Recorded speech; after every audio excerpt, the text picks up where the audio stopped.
All right, so part two is key points about each of the following pieces of oxygen equipment.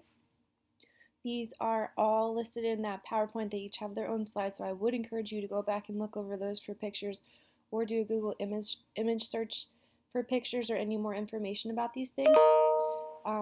A flow meter is just a piece of equipment that allows you to adjust the flow of the oxygen. So remember, sometimes patients just need lower flows, 2 liters per minute, just a small amount of flow, but we can go up to really high, over 10 liters per minute of flow. So to adjust that, there's just a little like nozzle attachment thing that you can move around to adjust the flow. And then there's a little gauge to tell you how fast it's going. Remember that health assistants, this is a health assisting course, so health assistants cannot adjust O2. It's a medical order, and if you would even go into a room and see that something's off, you know the patient's supposed to be on 2 liters, but you go over and it's turned off or something. Legally, health assistants cannot do anything but get the supervisor in that situation. So you shouldn't be adjusting oxygen as a health assistant, meaning CNA or medical assistant, things like that. Oxygen tanks are those metal containers. You maybe have seen people out and about. They're transportable, but sometimes they are used in healthcare facilities too. You've maybe seen them over at Pendle. They're stacked in a storage room. Oxygen concentrators, you've maybe also seen at Pendle too. They're like plastic boxes kind of that sit on the floor, and then they have the tubing that comes off to go to the nasal cannula on the patient or something like that. But again, please look up pictures or look back at the PowerPoint slide to make sure you understand what that is. How it works is it just pulls oxygen out of the air, concentrates it, and gives it to the patient through tubing and then whatever device they're using, a nasal cannula usually, something like that. So that would be if you're in a facility or in the patient's home and they need oxygen and they don't have a wall hookup to oxygen, which a lot of long-term care facilities and obviously homes don't have that. Oxygen humidifiers are just little, sometimes they're disposable little cartons of water, or they could be refillable plastic containers that are attached to the oxygen source, and the oxygen air gets bubbled through that water before it goes through the tubing to the patient. Remember, airway should be moist, so it just prevents dryness. Nasal cannula are 2 little tubes placed, one in each nostril. If you think about having tubes in your nostrils and having lots of flow, that would be very uncomfortable, so nasal cannulas are only used for lower flow rates. Face masks would be if the patient needs more flow than a nasal cannula can provide, so that patient's going to have more issues. They go over the nose and the mouth, and again, they're higher flow rates than a nasal cannula.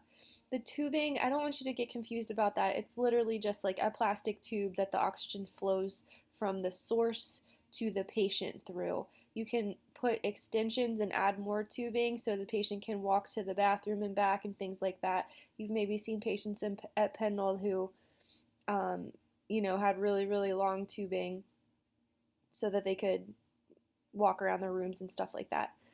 CPAP stands for continuous positive airway pressure. So it's a machine. People can use them at home. People with sleep apnea use them at home every night, but they can also be used in healthcare facilities. And if you think about the name, it delivers this constant pressure so that the alveoli air sacs in the lungs never completely have to collapse. Because as we talked about with surfactant, when they completely collapse, it's tough for them to re-expand. So it just makes breathing easier and more comfortable. Ventilators. This is when people talk about being on life support, usually they mean the patient's on a ventilator, which is also, people call it a breathing machine. So it can be, usually patients on this are really, really sick, or they're in surgery and knocked out with drugs while they're having surgery done. But right now we have a shortage, or we're anticipating one at least, because this COVID-19 stuff, patients are having like severe respiratory issues, and very, very quickly they are getting to the point where they need no support at all to being on ventilators, life support.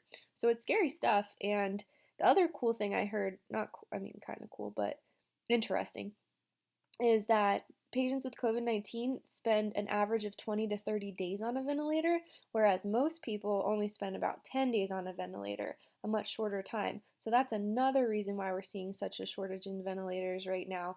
It's just because the length of time that's being required for these patients with this terrible virus is exponentially long than most like normal ventilator patients. So kind of interesting. So that would be used, maybe the patient's kind of breathing, but they're not doing well at all. So they can get supplemental breaths on a ventilator, or maybe they're totally knocked out, not breathing at all. The ventilator can completely breathe for the patient too until they recover, or the opposite. Pulse oximeter is a machine that measures the oxygen saturation. What that means is what percent of your hemoglobin is saturated with oxygen molecules. So in a healthy patient, it's measuring that in the capillaries of the blood. So you maybe have had it done. We have one in class I'll show you someday, but it usually clips right on the finger. Sometimes there's a wire that's hooked up to a machine, but sometimes they just make them with batteries in them, then it just clips on the finger and there's no wires attached. But then it'll spit out a reading and it'll be somewhere between 95 and 100% if you're healthy. That 95 to 100% is called the oxygen saturation. The machine used to measure oxygen saturation is the pulse oximeter. Finally, the test that they use to determine oxygenation, if a patient's on ventilators and on a lot of oxygen therapy, the doctor may order an arterial blood gas, or they're having trouble breathing or whatever. So ABG, remember your abbreviation, arterial blood gas. So it's taking blood from an artery, arterial, and normally they take it out of the radial artery. Remember that one in the wrist on the thumb side where you normally check a pulse. So insert a needle, take blood out of an artery, which is different because normally blood comes out of veins. And then they'll test it and they'll see the oxygen levels, carbon dioxide levels, and then they can look at a bunch of different other electrolytes and chemicals and things like that too. So that is all for part 2.